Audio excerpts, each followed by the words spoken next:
सभी को नमस्कार। जय श्री राम, जय महादेव, जय महाकाल। जैसा कि आप सभी जानते हैं कि प्रयागराज में इन दिनों कुछ भागदड़ की जो घटनाएं चल रही है, उसी के ऊपर हम पूरा विशेष रूप से हम ये सेशन लेकर के आए हैं और इसमें पूरा हम डिटेल बात करने वाले हैं कि आखिर वहां पे क्या ऐसी घटनाएं हुई, किस प्रकार से सारा भगदड़ मच गया और किस प्रकार से 20 आदमी जो हैं, 20 श्रद्धालु, 20 भक्तों का जान भी चला गया है और बहुत सारे लोग घायल भी हुए हैं। पूरा माजरा क्या है, पूरा मैटर क्या है, पूरा डिटेल एक्सप्लेनेशन आपके बीच में हम लेकर के आए हैं। क्या न्यूज है, कैसे ये घटना हो पाई है और किस प्रकार से अभी प्रशासन वहां पे मुस्तैद है और क्या अभी वर्तमान में व्यवस्थाएं किया गया है, क्या वर्तमान में भी इस प्रकार का भगदड़ होने की संभावना है, ये पूरी तमाम चर्चा हम आपके बीच में लेकर के आए हुए हैं। आप सभी को पता है कि प्रयागराज में इन दिनों महाकुंभ का जो मेला लगा हुआ है, उसमें श्रद्धालुओं की भीड़ बढ़ चढ़ करके देखने को मिल रहा है। लेकिन वहीं कुछ अपवाद के लोग या फिर कहें कि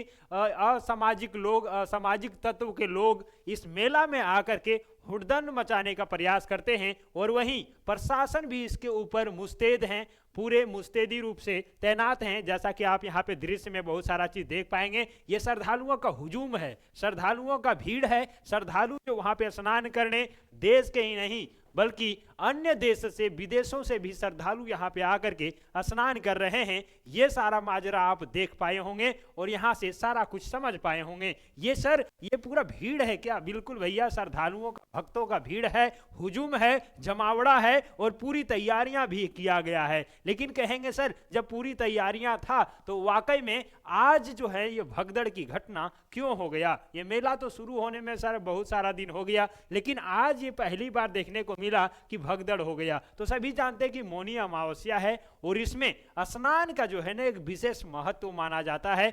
इसीलिए अधिकतर श्रद्धालु जो महाकुंभ में इस प्रयागराज के संगम पर स्नान करना चाहते थे कि हम भी स्नान करके अपने पाप को धो लेंगे, मुक्त हो जाएंगे और स्वस्थ हो जाएंगे, उसी कामना को लेकर के अधिकतर लोग ये प्लान बनाए कि नहाना तो है, स्नान तो करना है, तो क्यों ना मौनी अमावस्या में किया जाए। इस दिन का स्नान बहुत विशेष माना जाता है, बहुत ही अलग माना जाता है और बहुत ही शुद्ध माना जाता है। इसीलिए श्रद्धालुओं का भीड़ जो है ना वो कई गुना बढ़ गया और कई गुना बढ़ जाने के बाद सभी लोग जब दूर दराज से, देश के विदेश के कोने कोने से लोग जाते हैं तो उनका एक ही तमन्ना रहता है, एक ही इच्छा रहता है कि आखिर हम भी स्नान कर लें।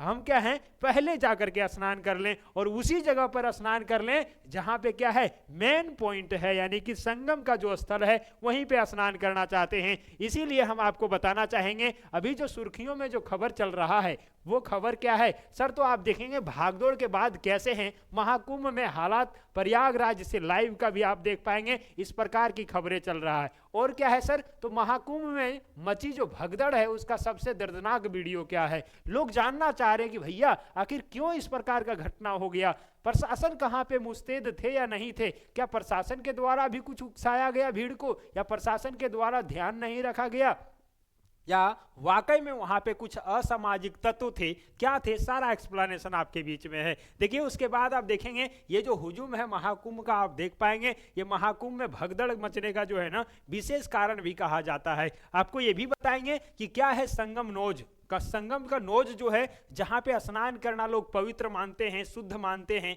और उनको लगता है कि प्रयागराज गए हैं तो वही जगह पर स्नान करें जो संगम का नोज कहा जाता है।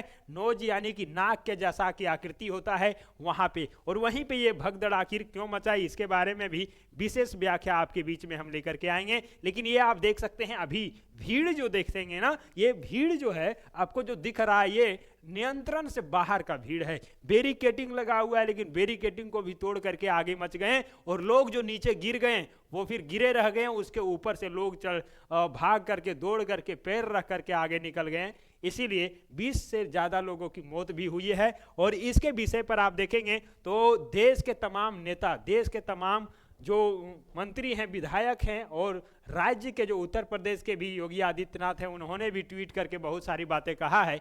सबसे पहले आपको हम दिखा देते हैं देश के प्रधानमंत्री माननीय श्री नरेंद्र मोदी ने इस घटना को लेकर क्या कहा है, दुख व्यक्त किया है और क्या कहा है, ये आप देख लीजिए। पहले इन्होंने कहा है, नरेंद्र मोदी ने क्या कहा है सर? तो इन्होंने कहा है कि प्रयागराज महाकुंभ में हुआ हादसा अत्यंत दुखद है। इनमें जिन श्रद्धालुओं ने अपने परिवारजनों को खोया है उनके प्रति मेरी गहरी संवेदना है। इसके साथ ही मैं सभी घायलों के शीघ्र स्वास्थ्य होने की कामना करता हूं और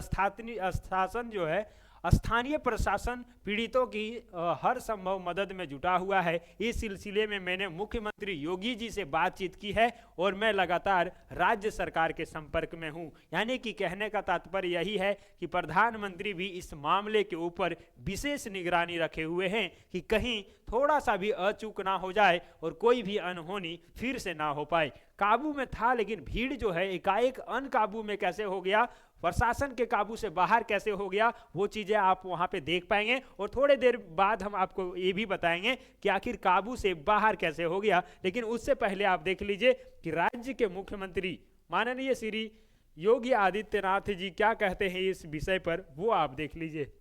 पहले आप देखेंगे तो बोला गया है कि आस्था, अध्यात्म और भारतीय संस्कृति के महासमागम महाकुंभ 2025 प्रयागराज में आज 4.83 करोड़, कितना है तो 4.83 करोड़ है। 4.83 करोड़ के बारे में बोला जा रहा है। 4.83 करोड़ से अधिक एवं अब तक 14.76 करोड़ से अधिक श्रद्धालु जो है पावन संगम में आस्था व श्रद्धा की डुबकी लगा करके पुण्य लाभ अर्जित कर चुके हैं। पावन त्रिवेणी में आज पवित्र स्नान कर पुण्य के भागी बने और सभी पूज्य साधु संतों जो 10 लाख से अधिक कल्पवासियों एवं श्रद्धालुओं का अभिनंदन है। और यहाँ पे आप देखते हैं ये तस्वीर को साझा करते हुए इन्होंने कहा है कि सभी लोग शांतिपूर्ण तरीके से यहाँ पे स्नान करें। लेकिन ये जो अप्रिय घटना हुआ है उसके बाद ये दुख भी व्यक्त करते हैं, संवेदना भी व्यक्त करते हैं और कहते हैं कि ये जो घटना हुआ है ये अप्रिय घटना है, ये किसी भी एंगल से सही नहीं है, ये इन्होंने कहा है।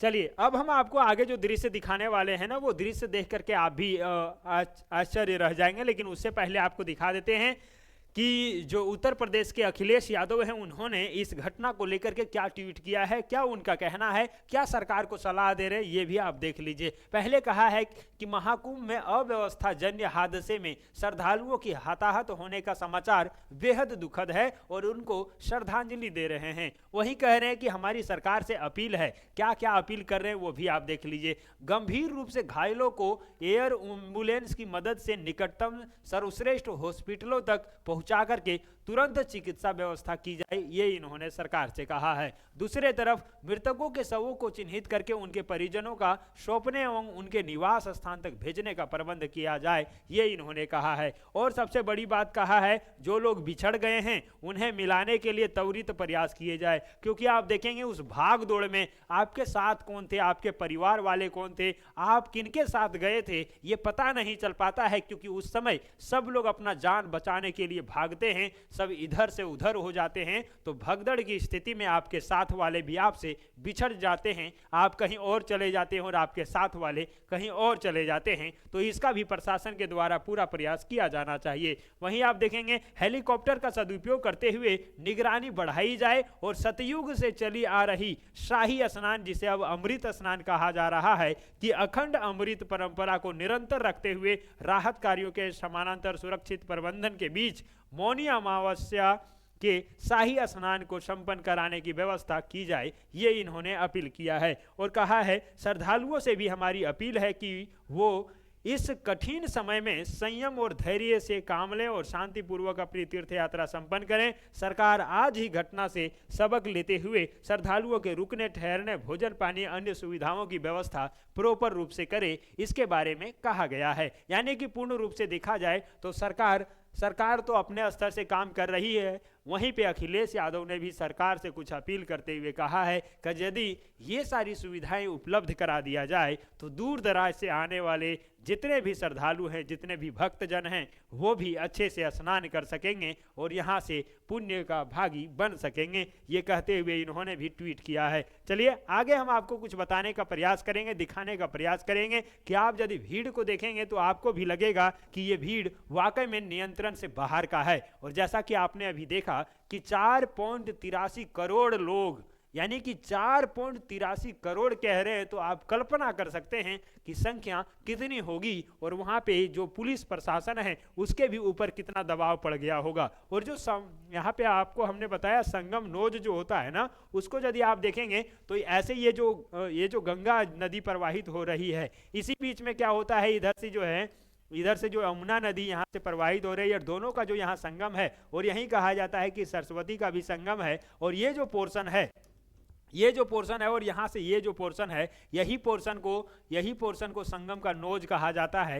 ये जो पोर्शन होता है, इस पर नहाना और यहाँ से जहाँ पे संगम है वहाँ पे नहाना श्रद्धालु ज़्यादा प्रीफर करते हैं। वो चाहते हैं कि हम यहीं पे स्नान करेंगे तो ज़्यादा अच्छा रहेगा। लेकिन ये पूरा जो घाट आप यहाँ पे देख रहे हैं, पूरा ये जो डिटेल आप यहाँ पे देख पाएंगे, ये श्रद्धालुओं का हुजूम है, भीड़ है। और यहाँ से आप देखेंगे सारी व्यवस्थाएं हैं, सारा टेंट है, सारा फैसिलिटी है। यहाँ से नाव की व्यवस्था है, आप नाव से भी जा सकते हैं थोड़े दूर आगे। और इधर भी आप देख सकते हैं पूरा बैरिकेडिंग लगा करके नदी में भी पूरा जो है ये नाव की व्यवस्था किया गया है, ताकि आप घूमने भी जाएं या फिर और भी चौक चौबंद किया गया है सुरक्षा व्यवस्था को, ताकि किसी भी श्रद्धालु को कोई भी प्रकार का दिक्कत ना हो, इसीलिए ये सारा प्रबंध किया गया है। वहीं आप देखेंगे ये जो क्षेत्र आप देख रहे हैं, पूरा भीड़ वाला क्षेत्र, ये जो आप क्षेत्र पूरा देख रहे हैं, ये पूरा हुजूम वाला क्षेत्र है, पूरा भीड़ वाला क्षेत्र है, जहां आप देखेंगे तो पैर भी रखने का जगह आपको नहीं दिखेगा। देख लीजिए इधर जो है पूरा ये सब क्या है, पूरा हुजूम है, एकदम भक्तों का हुजूम है।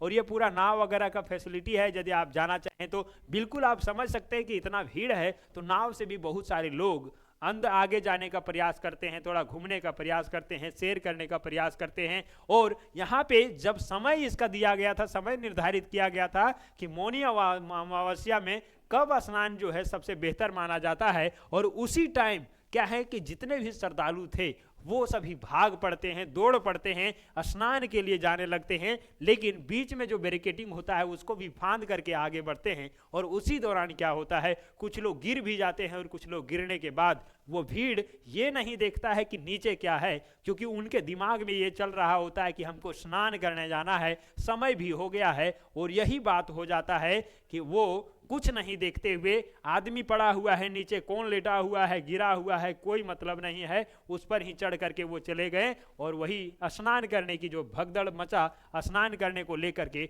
वहीं से ये खबर आया कि बहुत सारे लोग घायल भी हुए और कुछ लोगों की जान भी चली गई। तो सरकार और तमाम लोग इसके ऊपर दुख व्यक्त करते हैं और ये सारी घटनाएं फिर से ना हो पाए, इसीलिए सभी को ये बातें ध्यान रखनी होगी। सभी को ये बातें जो है ना थोड़ा सा सोच करके चलना होगा कि हम भी यदि वहाँ पे गए हुए हैं तो मेरा भी ये कर्तव्य बनता है कि हम किस प्रकार से कोऑपरेट कर सकते हैं, सहयोग कर सकते हैं, और किस प्रकार से शांतिपूर्ण तरीके से सारा कुछ मैनेज हो जाए, उसमें आपका क्या योगदान है वो भी डिपेंड करता है। क्योंकि आप वहाँ पे घूमने गए हैं तो इसका मतलब ये नहीं है कि सारी व्यवस्थाएं प्रशासन के ऊपर ही छोड़ दिया जाए। आप भी वहाँ पे समझदार व्यक्ति के रूप में गए हैं तो आप भी अपना जिम्मेवारी खुद उठा सकते हैं, और कैसे क्या चीज़ें सही तरीके से मैनेज हो इस पर भी ध्यान रखा जा सकता है। ऐसा नहीं है कि उसी समय स्नान करेंगे तो ज़्यादा अच्छा रहेगा। स्नान आप किसी भी समय कहेंगे तो वो ठीक ही माना जाएगा, कोई दिक्कत नहीं है। इसीलिए कहा गया है कि मन चंगा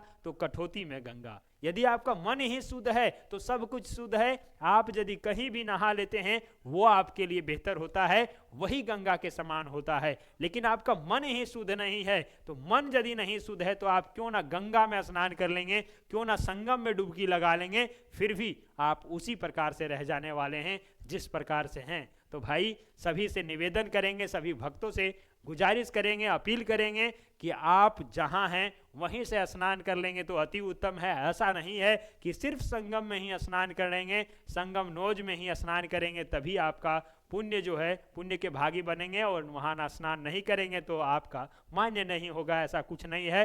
तो अपने मन से ये मिथ्या को त्याग दें और कहीं भी स्नान करें। मन चंगा तो कठौती में गंगा। आप कहीं भी स्नान करेंगे मन को शुद्ध करके पवित्र करके स्नान करिए।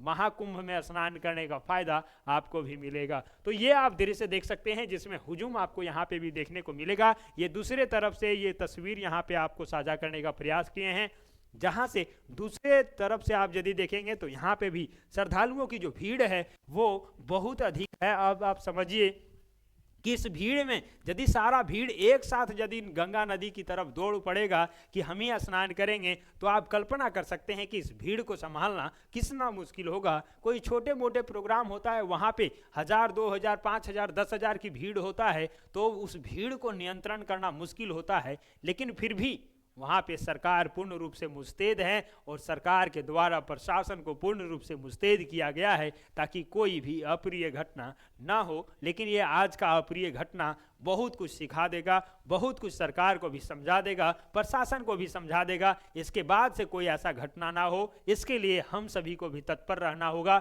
हम सभी से जितना योगदान हो सकेगा, जो भी चीज़ें कोऑपरेट हो सकेगा, वो करने की ज़रूरत है ताकि इस प्रकार का अप्रिय घटना फिर से देखने को ना मिले। तो यहाँ से आपने ये सारा चीज़ें देख लिया और अभी तमाम तरह की खबरें जो चल रहा है कि आखिर क्या हुआ, कैसे हुआ, नहीं हुआ, तो इसमें बस प्रशासन की कोई गलती नहीं है, सरकार की भी कोई गलती नहीं है। यहाँ पे भीड़ अनियंत्रण होने का एक दो और कारण ये भी है कि लोग जो है ना स्नान करने के मूड से आए हैं और उनको लगता है कि सबसे पहले यदि हम स्नान कर लें तो वो सबसे ज़्यादा बेहतर होगा। यही सबसे बड़ी मार कर गया कि सारे लोग एक ही साथ दौड़ पड़े और ना बैरिकेडिंग का ध्यान दिए और ना ही कुछ और का ध्यान दिए। लेकिन हाँ, आप कहेंगे पुलिस प्रशासन थे तो उन्होंने रोका नहीं क्या? तो भैया आपको पता होगा उत्तर प्रदेश का पुलिस प्रशासन आपके साथ पुलिस के जैसा बर्ताव नहीं करता है, वो अपने आदमी के जैसा बर्ताव करता है। वो हाथ जोड़ करके आपसे विनती करेगा, रिक्वेस्ट करेगा। ये नहीं कि लाठी मार दिया, डंडा मार दिया, धमका दिया, डांट दिया, भगा दिया, ऐसा नहीं है। उन्होंने समझा करके देखा होगा। लेकिन एकाएक यदि आप भीड़ को अनियंत्रित देखते हैं तो आप लाठी भी नहीं बरसा सकते हैं, ना ही गोली चला सकते हैं, ना ही बारूद फेंक सकते हैं। तो आप ही बताइए कि क्या करेंगे वो प्रशासन? वो प्रशासन तो अपने हद से प्रयास किए बैरिकेडिंग लगा करके कि शायद यहाँ से भीड़ अनियंत्रित ना हो, यहाँ पे भीड़ रहने वाला है तो उसका प्रॉपर व्यवस्था किया गया। लेकिन उस श्रद्धालु, उस भक्त, वो जितने भी श्रद्धालु गए थे उनके ऊपर लाठी भी नहीं चला सकते हैं। लेकिन एकाएक से अनियंत्रण हो जाने के बाद से प्रशासन और पूर्ण रूप से मुस्तैद हो गया है। तो जो भी लोग यहाँ पे हताहत हुए हैं, जो भी लोग घायल हुए हैं, जो भी लोग पीड़ित हैं और जिनके भी परिवार के लोग यहाँ पे जान गंवाए हैं, उनके लिए श्रद्धांजलि व्यक्त करते हैं और भगवान से यही कल्पना करते हैं, कामना करते हैं कि उनको जो है मोक्ष की प्राप्ति हो, आत्मा की शांति मिले। और आप देखेंगे कि आप यदि जाने का प्लान बना रहे हैं तो आपके तरफ से क्या सहयोग हो सकता है।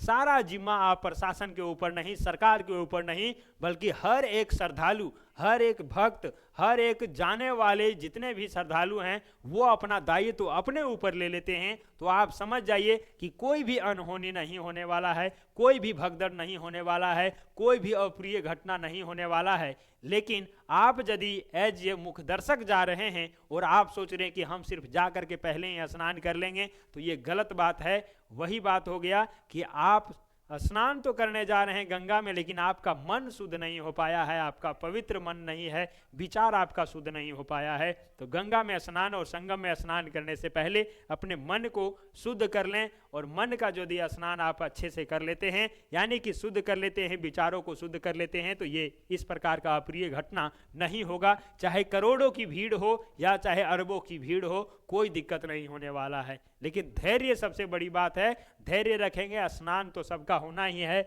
इतना दिन तक इतने सारे लोगों ने स्नान किया तो आपको भी स्नान करने का मौका अवश्य मिलेगा, लेकिन धैर्य रखना बहुत जरूरी है। तो आप प्रयागराज का ये जो आप देखेंगे कुंभ का मेला, इसके विषय में आप क्या समझते हैं, क्या कहना चाहते हैं? महाकुंभ जो आयोजन किया गया है, महाकुंभ जो आयोजन किया गया है प्रयागराज में, आप प्रयागराज का महाकुंभ का मेला में स्नान किए या नहीं किए हैं, या करने के लिए जाने का प्लानिंग बना रहे हैं? क्या विचार है आपका? कमेंट बॉक्स में जरूर बताइएगा। और यदि आप मौनी अमावस्या के दिन प्रयागराज में उपस्थित हैं तो आप अपनी प्रतिक्रिया कमेंट बॉक्स में जरूर बताइएगा कि किस प्रकार से प्रशासन की व्यवस्थाएं थी, किस प्रकार से सुविधाएं की गई थी, किस प्रकार से नहाने के लिए व्यवस्था था, क्या चीज़ें प्रशासन के द्वारा और राज्य सरकार के द्वारा मुहैया कराया गया था, और किस प्रकार से इस घटना का अंजाम दिया गया और कैसे ये घटना हो पाया जिससे भगदड़ मच गया और भगदड़ मचने के बाद इतने सारे लोगों की मृत्यु भी हो गया। आप कमेंट बॉक्स में अपनी राय अवश्य बता दीजिएगा। और यदि आप महाकुंभ प्रयागराज में जा करके डुबकी लगाने का सोच रहे हैं तो एक बार अपने मन को शुद्ध करके जाइएगा, विचार को शुद्ध करके जाइएगा, अपने आप को शुद्ध करके जाइएगा। और सारा जिम्मा प्रशासन और राज्य सरकार पर नहीं बल्कि अपने ऊपर भी वो जिम्मा लेकर के जाइएगा कि हम किस प्रकार से कोऑपरेट कर सकते हैं, किस प्रकार से सहयोग कर सकते हैं और किस प्रकार से सारे चीज़ें व्यवस्थित ढंग से कर सकते हैं। ये आपके ऊपर भी जिम्मा है। तो चलिए मिलते हैं किसी अगले सेशन में, तब तक के लिए जय श्री राम, जय महाकाल, जय भोलेनाथ, हर हर महादेव।